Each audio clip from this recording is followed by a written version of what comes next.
ओम शांति। आज के बाबा के 17 तारीख के महावाक्य सुनाएंगे।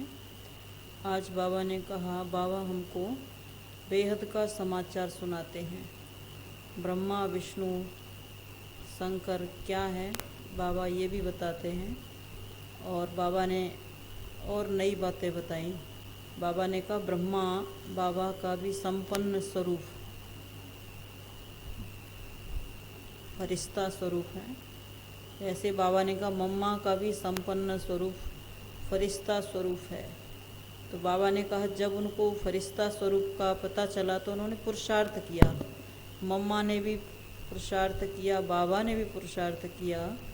तो बाबा ने कहा ऐसे तुम बच्चों का भी, सभी बच्चों का भी फरिश्ता स्वरूप है। उस स्वरूप को बाबा ने कहा तुमको भी प्राप्त करना है तो पुरुषार्थ करना है।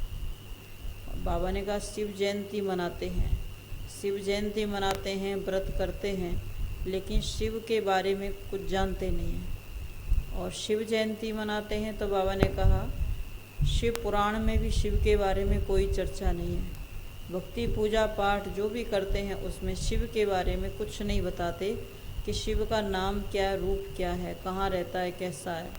तो बाबा ने कहा अधूरी पहचान, अधूरी पहचान से हम जब किसी को याद करते हैं, पूजा करते हैं तो प्राप्ति नहीं होती है। तो परिचय सहित याद करते हैं तो प्राप्ति होती है। तो बाबा हमें सृष्टि के आदि मध्य अंत का बेहद का समाचार सुनाते हैं कि आप आदि में क्या थे, देवता स्वरूप में थे, मध्य में आप पूज्य स्वरूप में थे और अंत में आप ब्राह्मण स्वरूप में हैं।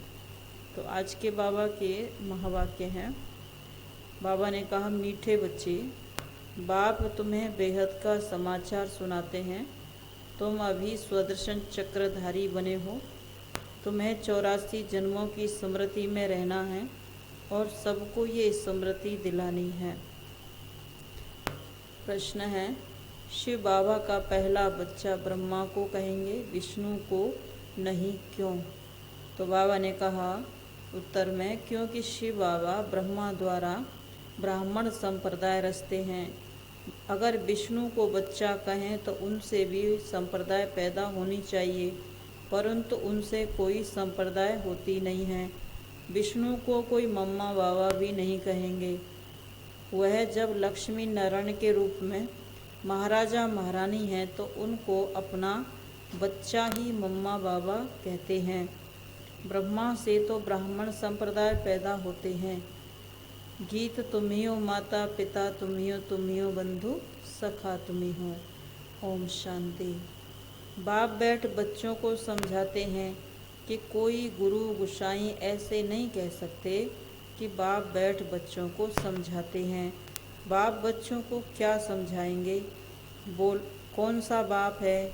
यह तो सिर्फ तुम जानते हो, और कोई सत्संग में ऐसे नहीं कह सकते। भल बाबा साईं मेहर बाबा कहते हैं, परंतु वो लोग तो कुछ भी समझते नहीं हैं जो बोलें। तुम जानते हो ये बेहद का बाप है, बेहद का समाचार सुनाते हैं। एक होता है हद का समाचार, दूसरा होता है बेहद का समाचार। इस दुनिया में कोई जानते नहीं है। बाप कहते हैं तुमको बेहद का समाचार सुनाते हैं तो तुमको सृष्टि के आदि मध्य अंत का ज्ञान बुद्धि में आ जाता है। तुम जानते हो बरोबर बाप ने अपना परिचय दिया है और सृष्टि चक्र कैसे फिरता है वह भी यथार्थ रीति समझाया है। उसे समझकर फिर हम औरों को समझाते हैं। बीज को परमपिता परमात्मा व बाप कहते हैं। हम हैं उनके बच्चे आत्माएं। तुम बच्चों की बुद्धि में है कि हम आत्माएं परमात्मा की संतान हैं। परमपिता परमात्मा परम धाम में रहने वाले हैं। उन्होंने मूल वतन का समाचार समझाया है, कैसी ये सारी माला बनती है। पहले पहले बाप समझाते हैं मैं तुम्हारा बाप हूँ, मैं परम धाम में रहता हूँ। मुझे ही नॉलेजफुल ब्लिसफुल कहते हैं। मैं आकर तुम आत्माओं को पवित्रता सुख शांति का वर्षा देता हूँ। बच्चों की बुद्धि में यह फिरता रहता है, हम असल में कहाँ के रहने वाले हैं। हम सभी आत्माओं को भी पार्ट बजाना है। पाठ का राज कोई भी समझ नहीं सकते, सिर्फ कहते रहते हैं पुनर्जन्म लेंगे। आत्मा इतने जन्म लेती है, कोई 84 लाख जन्म कह देते हैं। कोई को समझाओ तो समझ जाते हैं कि 84 जन्म ठीक है। हम 84 जन्म कैसे लेते हैं ये बुद्धि में होना चाहिए। बरोबर हम सतो प्रधान थे, फिर सतो रजो तमो में आए हैं, अब फिर संगम पर हम सतो प्रधान बन रहे हैं। यह जरूर तुम बच्चों की बुद्धि में होगा, तब तो तुमको स्वदर्शन चक्रधारी कहा जाता है। बाबा ने कहा सृष्टि के आदि मध्य अंत का ज्ञान जब बुद्धि में होगा तभी स्वदर्शन चक्रधारी कहा जाता है। बाबा ने कहा ये बातें तो बड़ी सहज हैं, जो बुढ़ियाएँ भी समझा सकती हैं कि बरोबर हमने 84 जन्म लिए हैं और कोई धर्म वाले मनुष्य नहीं लेते, ये भी समझाना होता है। अभी हम ब्राह्मण हैं, फिर देवता क्षत्रिय वैश्य शूद्र बनते हैं, ऊंचे ते ऊंचा शिव बाबा है, ये अभी तुम्हारी बुद्धि में है। ऐसे हम पुनर्जन्म लेते हैं, पुनर्जन्म को तो जरूर मानना पड़े। अब तुमको अपने 84 जन्मों के पाठ की स्मृति आई है। बुढ़ियाओं के लिए भी यह समझानी बहुत सहज है। तुमको कोई किताब आदि पढ़ने की दरकार नहीं रहती है। बाप ने समझाया है कि तुम 84 जन्म कैसे लेते हो। तुम ही देवी देवता थे, फिर 8 जन्म सतयुग में, 12 जन्म त्रेता में, 63 जन्म द्वापर कलयुग में लिए, और यह एक जन्म सबसे ऊंच है संगम का। तो बाबा ने कहा तो सहज समझते हो ना, कुरुक्षेत्र की बूढ़ी माताएं भी समझती हो ना। कुरुक्षेत्र का नाम मशहूर है, वास्तव में यह सारा कर्म क्षेत्र है। वह कुरुक्षेत्र तो एक गांव है, यह सारा कर्म करने का क्षेत्र है। इसमें अभी लड़ाई आदि लगी नहीं। तुम इस सारे कुरुक्षेत्र को जानते हो। बैठना तो एक जगह होता है। बाबा ने बतलाया है, इस सारे कर्म क्षेत्र पर रावण का राज्य है। रावण को जलाते भी यहाँ हैं। रावण का जन्म भी यहाँ होता है। यहाँ ही शिव बाबा का जन्म होता है। यहाँ हैं ही देवी देवताएं। फिर वही पहले पहले वाम मार्ग में जाते हैं। बाबा भी यहाँ भारत में ही आते हैं। भारत की बड़ी महिमा है। बाप भी भारत में ही बैठ समझाते हैं। बच्चे, तुम 5000 वर्ष पहले आदि सनातन देवी देवता धर्म के थे, राज्य करते थे। उनमें पहले नंबर लक्ष्मी नारायण विश्व पर राज्य करते थे। उसको 5000 वर्ष हुए हैं। उनको विश्व महाराजन विश्व महारानी कहा जाता है। वहाँ दूसरा कोई धर्म होता नहीं है, तो जो भी राजाएं होंगे वो विश्व के महाराजन ही कहलाएंगे। फिर यह फलाने गांव का, यह फलाने गांव का कहा जाता है। तुम जानते हो विश्व का राज्य लेते हैं। बाप ने समझाया, तुम जमुना के किनारे राज्य करते हो, तो बुद्धि में यह याद रखना है कि 4 युग और 4 वर्ण हैं। 5वां यह है लीप युग, जिसको कोई जानते नहीं है। मुख्य ब्राह्मण धर्म, ब्रह्मा मुखवंशावली ब्राह्मण। ब्रह्मा कब आया? जरूर जब बाप सृष्टि रचेंगे तब पहले ब्राह्मण चाहिए। यह है डायरेक्ट ब्रह्मा की मुखवंशावली। ब्रह्मा है शिव बाबा का पहला बच्चा। क्या विष्णु को भी बच्चा कहेंगे? नहीं। बाबा ने कहा अगर बच्चा हो तो उनसे भी संप्रदाय हो, परंतु उनसे तो संप्रदाय पैदा होती नहीं है, तो ना उनको मम्मा बाबा कहेंगे। वह तो महाराजा महारानी को अपना ही एक बच्चा होता है। यह कर्म भूमि है। परम पिता परमात्मा को भी आकर कर्म करना पड़ता है, नहीं तो क्या आकर करते हैं जो इतनी महिमा होती है। शिव बाबा क्या आकर करते हैं जो इतनी महिमा होती है। तुम देखते हो शिव जयंती भी गाई हुई है। भल शिव पुराण लिखा है, परंतु उसमें कोई बात समझ में नहीं आती। मुख्य है गीता। तुम अच्छी रीति समझ गए हो कि कैसे शिव बाबा आते हैं। ब्रह्मा भी जरूर चाहिए। अब ब्रह्मा कहाँ से आया है? सूक्ष्म वतन में तो संपूर्ण ब्रह्मा है। इस बात में ही लोग अटकते हैं। ब्रह्मा का कर्तव्य क्या है? सूक्ष्म वतन में रह क्या करते होंगे? बाप समझाते हैं, जब यह व्यक्त रूप में है तो इन द्वारा ज्ञान देता हूँ, फिर यही ज्ञान लेते लेते फरिश्ता बन जाते हैं। वह है संपूर्ण रूप। वैसे मम्मा का भी, तुम्हारा भी ऐसे ही संपूर्ण रूप बन जाता है। बूढ़ी बूढ़ी माताएं सिर्फ इतना धारण करें कि हम 84 जन्म कैसे लेते हैं, ये भी समझाया जाता है कि बाबा कर्म क्षेत्र पर पाठ बजाने भेज देते हैं, मुख से कुछ बोलते नहीं हैं। ये भी ड्रामा बना हुआ है। ड्रामा अनुसार हर एक को अपने अपने समय पर आना है। तो बाप बैठ समझाते हैं कि सृष्टि के आदि में पहले पहले कौन थे, फिर अंत में कौन थे। अंत में सारी संप्रदाय जड़ी भूत अवस्था को पाई हुई है। बाकी ऐसे नहीं कि प्रलय हो जाती है, फिर श्री कृष्ण अंगूठा चूसता हुआ आता है।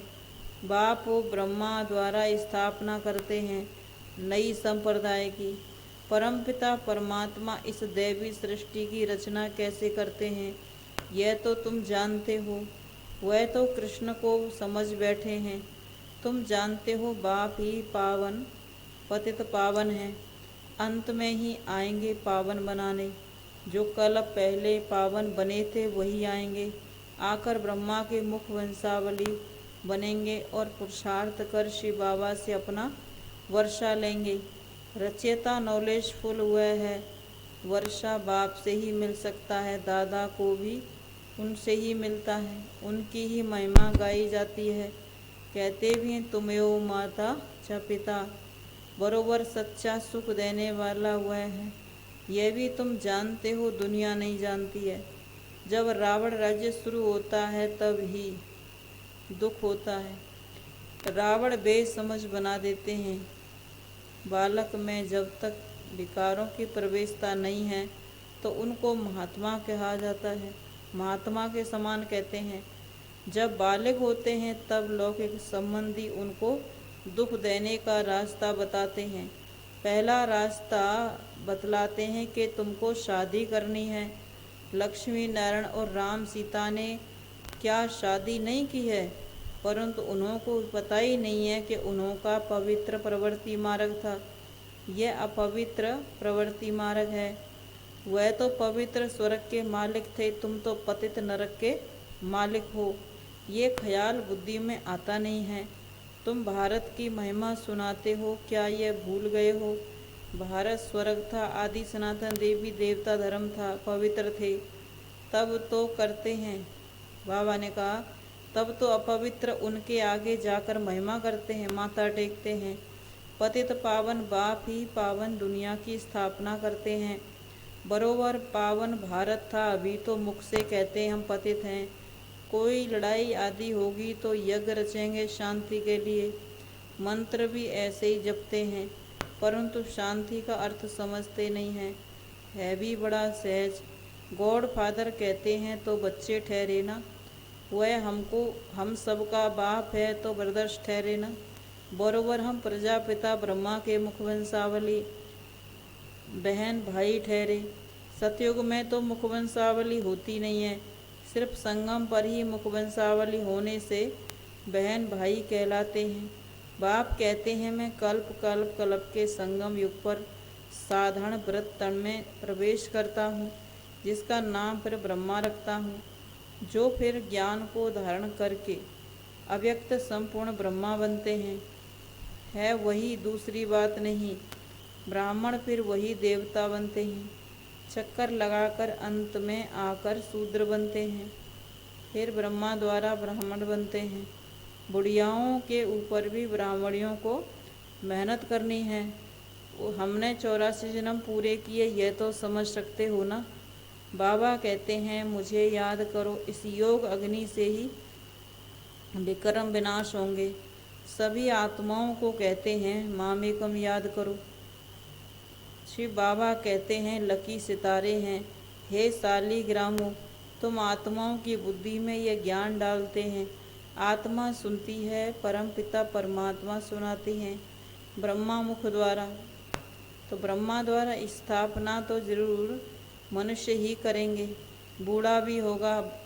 ब्रह्मा को भी हमेशा बूढ़ा ही दिखाते हैं, कृष्ण को छोटा समझते हैं, ब्रह्मा को कभी छोटा बच्चा नहीं कहेंगे, उनका छोटा रूप बनाते नहीं हैं। जैसे लक्ष्मी नारायण का छोटा रूप नहीं दिखाते, वैसे ब्रह्मा का भी बाबा ने कहा नहीं दिखाते। बाप खुद कहते हैं मैं व्रत तन में आता हूँ, तो तुम बच्चों को भी यही मंत्र सुनाते हैं रहना है।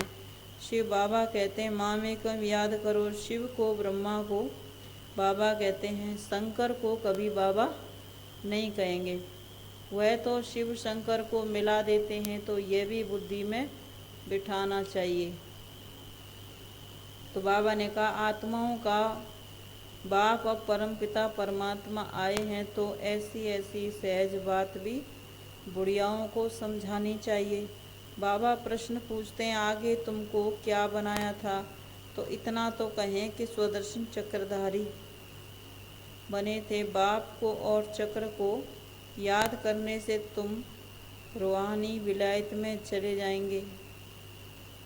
वह फॉरेन तो दूर देश है ना, हम आत्माएं सब दूर देश में रहने वाली हैं। हमारा घर देखो कहाँ है, सूरज चांद तारों से भी पार, जहाँ कोई गम नहीं है। अभी तो तुम आत्माओं को घर की याद आई है, हम वहाँ अशरीरी रहते थे, शेर नहीं था। बाबा ने कहा अभी तुम आत्माओं को घर की याद आई है, हम वहाँ अशरीरी रहते थे, शरीर नहीं था। यह खुशी होनी चाहिए। अभी हम अपने घर जाते हैं, बाप का घर सो अपना घर। बाबा ने कहा है मुझे याद करो और अपने मुक्ति धाम को याद करो। साइंस घमंडी तो परमात्मा को बिल्कुल नहीं जानते। बाप को तरस पड़ता है कि उन्हों के कानों में कुछ भी पड़ता रहे, तो शिव बाबा को याद करें, देह अभिमान टूट जाए। नर से नारायण बनने की यही सत्य कथा है। सच्चे बाप को याद करो तो सचखंड के मालिक बन जाएंगे। सच्चा बाबा ही स्वर्ग स्थापन करते हैं। कहते हैं और संग तोड़ बुद्धियोग तोड़ो। सरकारी नौकरी 8 घंटा करते हो, उनसे भी बहुत ऊंची कमाई है। कहाँ भी जाओ बुद्धि से यह याद करते रहना है, तुम कर्मयोगी हो ना। कितना सहज समझाते हैं। बुढ़ियाओं को देखकर मैं बहुत खुश होता हूँ, क्योंकि फिर भी हमारी हमजिन्स है ना। मैं मालिक हूँ, हमजिन्स न बने तो यह भी ठीक नहीं है। बाप है अविनाशी ज्ञान सर्जन, ज्ञान इंजेक्शन सतगुरु दिया, अज्ञान अंधेर विनाश। तुम्हारा अज्ञान दूर हो गया है, बुद्धि में ज्ञान आ गया है, सब कुछ जान गए हो। अच्छा मीठे मीठे सिकी लदे बच्चों प्रति माता पिता बाप दादा का याद प्यार गुड मॉर्निंग। रूहानी बाप की रूहानी बच्चों को नमस्ते। हम रूहानी बच्चों की रूहानी माता पिता बाप दादा को गुड मॉर्निंग और नमस्ते नमस्ते। धारणा के लिए मुख्य सार है। ऊंची कमाई करने के लिए बुद्धि का योग और सबसे तोड़ एक बाप से जोड़ना है। बाबा ने कहा ऊंची कमाई करने के लिए बुद्धि का योग और सबसे तोड़ एक बाप से जोड़ना है। सच्चे बाप को याद कर सचखंड का मालिक बनना है। दूसरी पॉइंट है, जैसे ब्रह्मा बाप ज्ञान को धारण कर संपूर्ण बनते हैं, ऐसे ही बाप समान संपूर्ण बनना है। वरदान अटूट निश्चय के आधार पर विजय का अनुभव करने वाले सदा हर्षित और निश्चिंत भव। अटूट निश्चय के आधार पर विजय का अनुभव करने वाले सदा हर्षित और निश्चिंत भव। निश्चय की निशानी है मनसा वाचा कर्मणा, संबंध संपर्क हर बात में सहज विजयी। जहाँ निश्चय अटूट है वहाँ विजय की भाभी टल नहीं सकती। ऐसे निश्चय बुद्धि ही सदा हर्षित और निश्चिंत रहेंगे।